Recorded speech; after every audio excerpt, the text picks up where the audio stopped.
Today on the Develop Yourself podcast, I'm joined by Mauro, a senior front-end developer and writer behind a very entertaining newsletter, Exceptional Frontend. He's been writing about what it takes to stand out as a developer, particularly on the front end at a time when AI is changing the way we build software.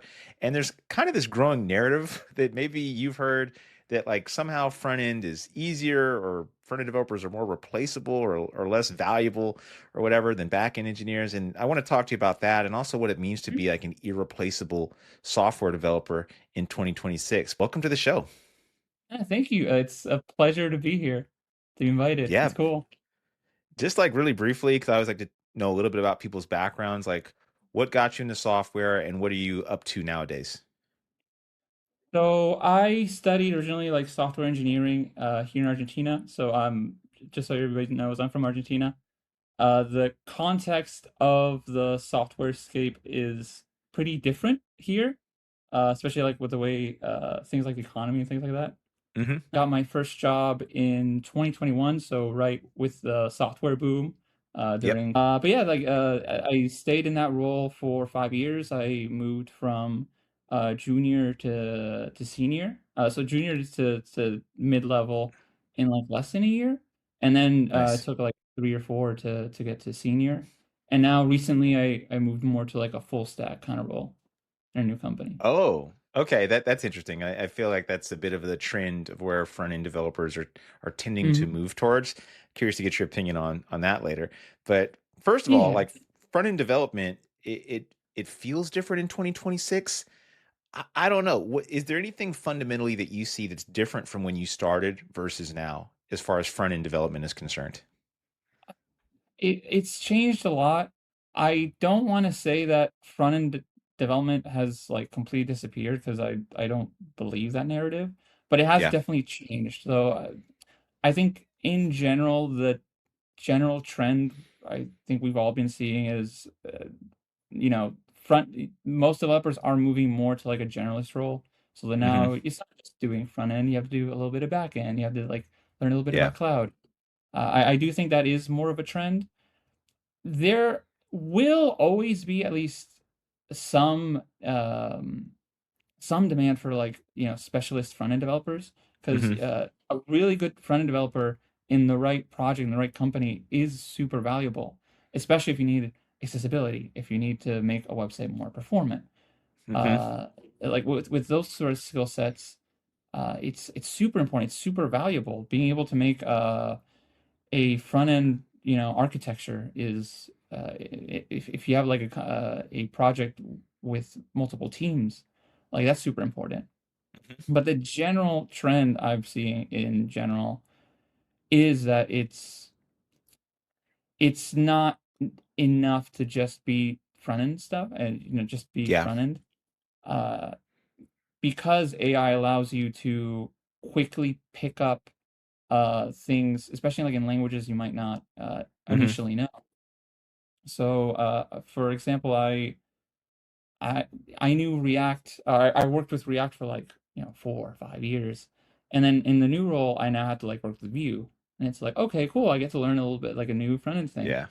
Yep. But then AI, it's like okay, well, I know the general concept of what in the DOM needs to change, and so you just ask the AI, hey, can you change this web to this page to do this, and then it Hmm. just does it for you. It's like I skipped learning that part of you, which is interesting.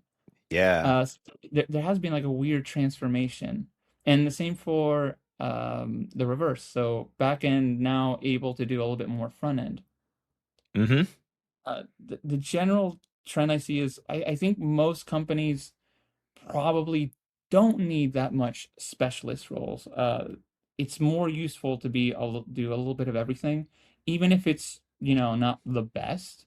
But Hmm. being able to build up a page that's just good enough, that's not necessarily accessible unless it demands it to be. And those are the sort of things I'm starting to see more of, or This like this is yeah. feels like. What do you think are some skills nowadays, like that a front end developer should have, like in 2026? Or are there like some fundamental skills that you feel are really important or not? Are you referring to somebody who wants to specialize in front end or somebody who wants to, kind of be generous but still wants to be more front end focused? Yeah, let's go with that one. Like more of a generalist, but more front end focused. What are like some of the fundamental things you think that a front end developer in 2026 would need to know to be dangerous on the front end? Definitely learn about accessibility. So I'm gonna give you the traditional skills, and then Sure. I'm gonna give you a small list of skills that I think are sort of like a little bit more dangerous, more interesting, and weirder to have. Yeah, yeah. So yeah, it's like the juicy stuff. So Mm-hmm. obviously, front end, the most specific is obviously learning about accessibility, because that's always going to be in demand. I love accessibility because it's like morally correct to make a website accessible so anybody can get it. For sure. And But by the way, for those of people who don't maybe know what accessibility is, just like briefly, yes, like how would you describe that? so accessibility is making a website in such a way so that anybody is able to access it. So if somebody has hearing disability, or maybe has some sort of disability with eyesight, it's making a website in such a way so that anybody can navigate it. Like for example, there's some people who can't use keyboards or can't Mm-hmm. use mice and or mouses, Yeah. and so they sometimes have like specific tools or devices that allow them to access or navigate the web in an alternative way. And Mm-hmm. a lot of people don't know that. And it's like maybe like 1, 2% of the population in the whole world. But it's important because the web should be able to be accessible by For anybody, sure. no matter Mm-hmm. what. But obviously, most businesses aren't incentivized to make websites accessible unless usually it's for legal reasons, Yes. especially if usually in the US or Europe has like GDPR regulations Mm-hmm. that demand they have like a minimum level of making websites accessible. And so there's always going to be like a little bit of a demand, especially for maybe like bigger companies that or like software factories that have to give like an accessible website to another That's business. right. That's always helpful. Learning about performance, so being able to improve the performance of a website. Um, that is super valuable for a few reasons, especially in websites like e-commerces, Mm-hmm. or like that sell things. There are studies that show that, for example, Walmart, like they were able to cut, I don't know, X amount of seconds so that the website loads faster.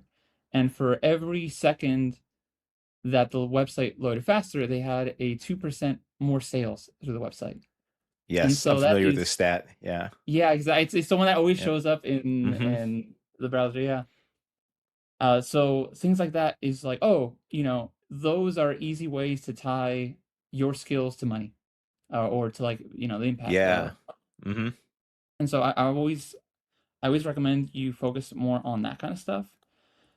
Those are like the traditional big things. The juicier, more uncommon skills I'd say I'd Yeah, love for yeah. front end developers to focus more on is learning a little bit more about marketing, a little bit more about things like campaigns, understanding exactly what the goal of a website is. What is conversion rate? What exactly is Yeah, the yeah. business doing with the website? Yeah. What are things you could do that could make the website more money, or what Mm-hmm. is missing?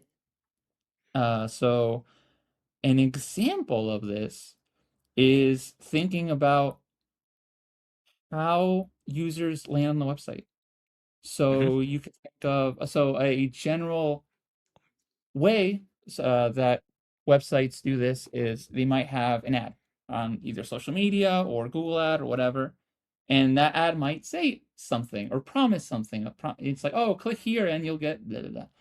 That's right. What happens when you click on that link? It Mm-hmm. might take you to the general homepage, or it might take you to like a specific landing page. That's like a marketing concept I'm trying to remember what it's called. I think it's called message match.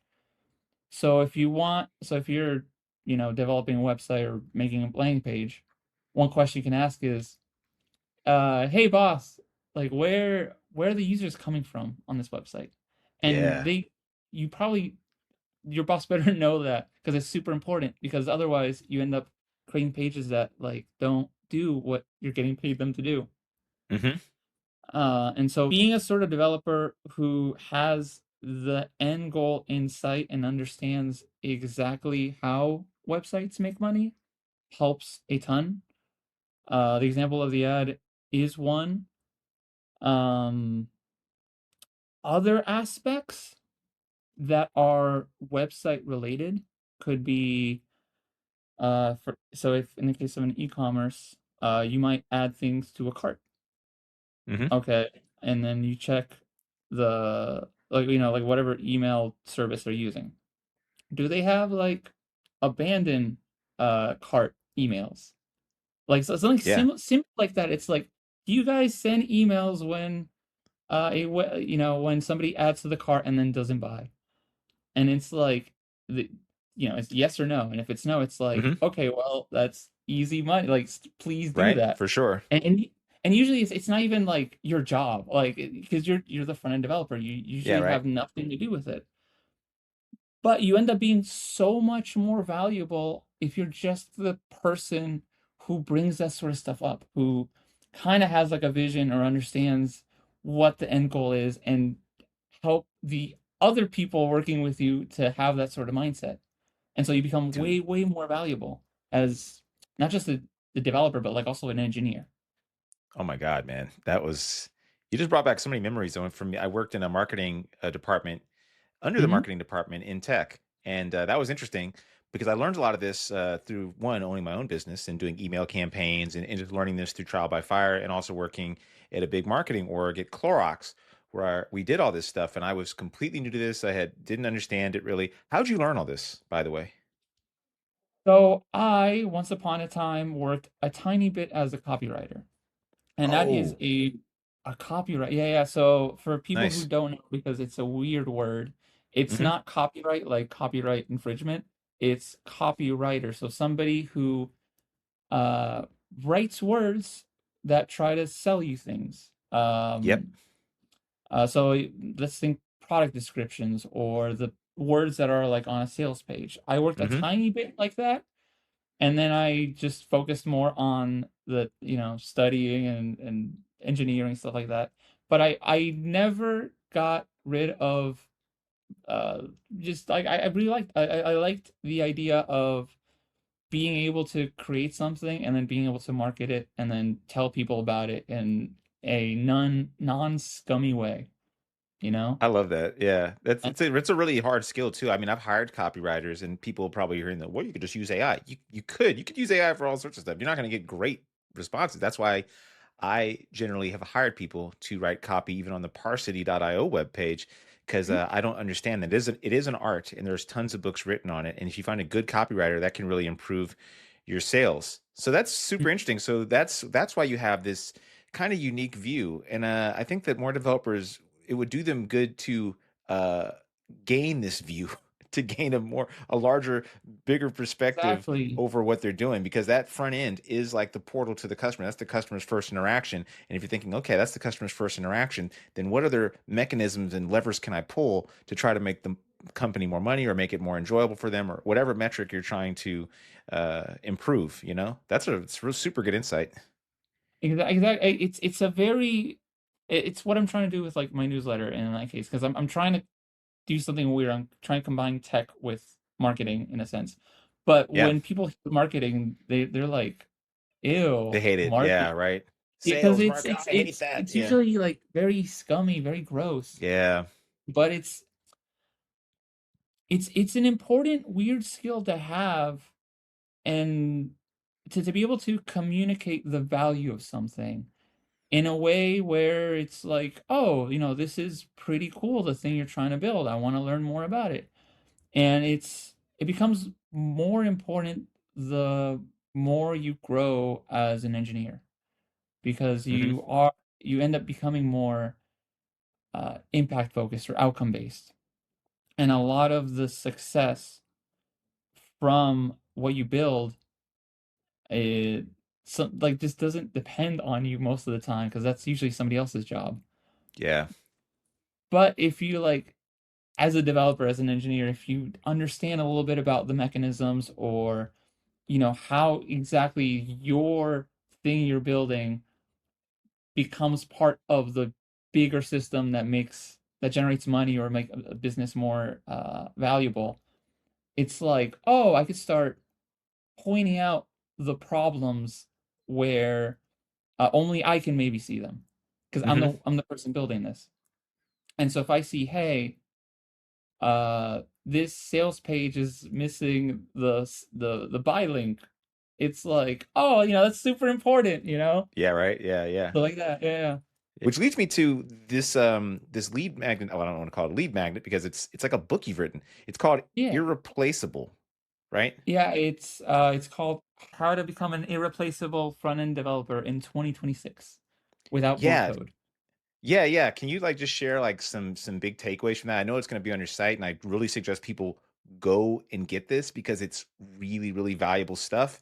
And what I like about it the most is it's just writing. You can easily consume this. It's not a long video or whatever. You can read this and get a lot of really power-packed information that I think is super duper relevant in 2026. But if you have like some golden nuggets that you would tell people from that book or that piece, whatever you're calling it, what would they be? So a little bit of context. You can get this little book guide thing whenever I Yeah, yeah. made as you sign up. But it's basically a little like just a document I made that kind of describes my philosophy for working in general. A lot of it is based on getting out of the developer's mindset of, okay, now I just need to learn the next. I need to learn how to do more AI stuff. I got to learn this Hmm. new language. So it's kind of zooming out of just the tech stuff, and it's probably not everybody's cup of tea, like just zooming out of the tech stuff. For sure. But it's going to be more focused on your impact or the value you have in a company. And so I do little things like try to help break those that mindset you might have where it's like, oh, this is just a job. Like I get paid to do X. I'm not gonna do Y. Like that kind of Mm, stuff. I want to break away. I'm basically creating an argument for why I want you to change the way you're thinking for your own benefit. So some of the things I talk about is big focus on value. What is value? Just in general, and not just like, oh, be more valuable to the company. It's like, no. Specifically, what are the levers that you can break down where it's like, oh, value is this, and this. If you do more of this, it's going to help you, even if you don't improve these other two. it didn't seem like you used AI to write it either. I actually, on purpose, did not use any AI on it because Damn. but for the same reason, AI writing is not valuable because Yeah, usually if you some people write with AI, it's like, am I getting real advice from a human being for or am I sure. getting the average like Generic slop, exactly? like And so I was super like, oh, generic no. advice. Yeah. That's why it took like a few weeks to actually write this. So Damn. here I have the steps. It's about yeah, becoming obsessed with value. Um just in general, like how do you define that and how to increase value. It has a lot to do with not only the things they're doing but also how they're perceived. Mm. Perception ends up becoming like an unfortunate super important thing when it comes Perception to as far as value. like how you're perceived, or are you talking about some other type of Basically how perception? you're perceived, so how your work is being perceived. Hmm. Because sometimes you can do just amazing work, but if you aren't communicating it, or if you're not telling people about it, or if your leader doesn't know about it, then it becomes invisible. Yep. And you could have something that's super, super amazing, but then it has zero visibility, and then you you can't use that for promotions or because like nobody knows about it or nobody thinks about all the work amazing you did if you're not a tiny bit strategic about how you exactly. So that's also why I think learning a little bit more about marketing stuff or thinking about these outcomes or about perception, it helps both in projects, so when you're Hmm. actually working, but also it can help you yourself in your career. It can help you with the way you present yourself in interviews. It could help you with your visibility or how you present yourself in your work, just in general. Hmm. And it could also help you think of how exactly you can stand out in your own job for those promotions, for those raises, and that kind of stuff. That becomes super important. Some other nuggets I talked about is how important it is to be very proactive in uh, creating opportunities, Hmm. not just letting things come to you. Uh, it's also, I think, maybe a lot more impactful in more smaller startup sort of um, opportunities. So if you're working in a startup, any idea, whether it's in your project or for the company they can bring up, becomes super valuable. I gave an example in that little book as well, how I tried presenting basically, I also created like another small document and I presented it to the marketing manager Hmm. for how things we could do to, change the way the company is perceived or how to better market. But that's also Yeah. because I'm very weird and I have a very different, uncommon set of uh, point of view or skills. But in just any developer's position, just finding ways to be useful, be Yeah. just create an impact, even if it doesn't have anything to do with your job. Because that's Yeah. at the end of the day the thing that I think companies are looking for. Like they're looking for people who care about creating and just trying to change things for the better. Hmm. But it's also because usually, especially if you want like a promotion, if you want to grow in your career, you tend to have to do things more than your pay grade.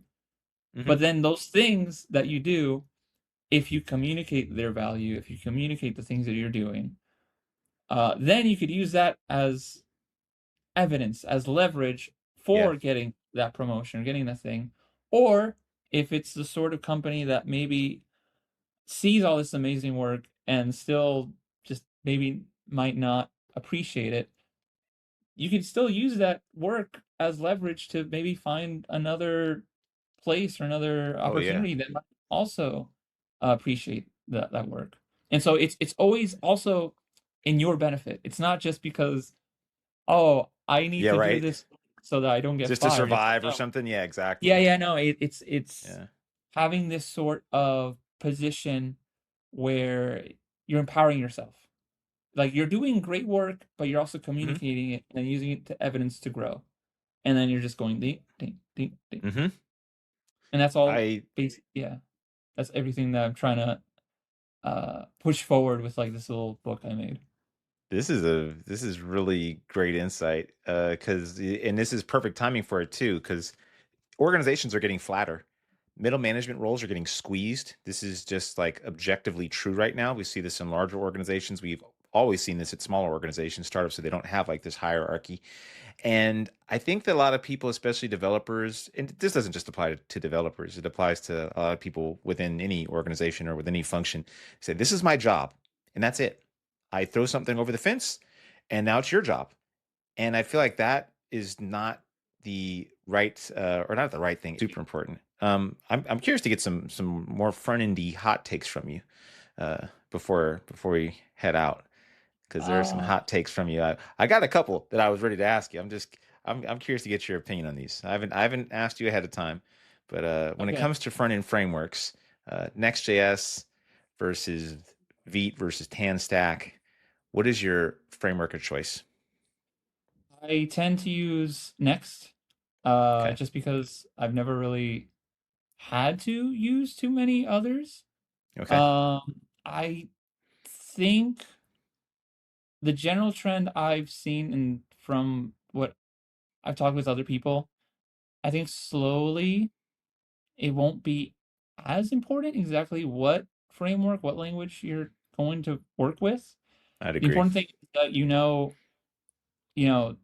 if you have like a team that mostly everybody knows how to use it and they're comfortable using it. Yeah, It only becomes I more feel you. important if, performance is important or, there's scalability issues, things like that. I've just always used Next because that was like the big thing It's the big thing. 3 Yeah. years ago. And it's like, I really like Next. And then, yeah, Yeah, I I like Next. actually, I love Next. I've had a ton of fun using Next.js. It's been super fun. All right, TypeScript versus JavaScript.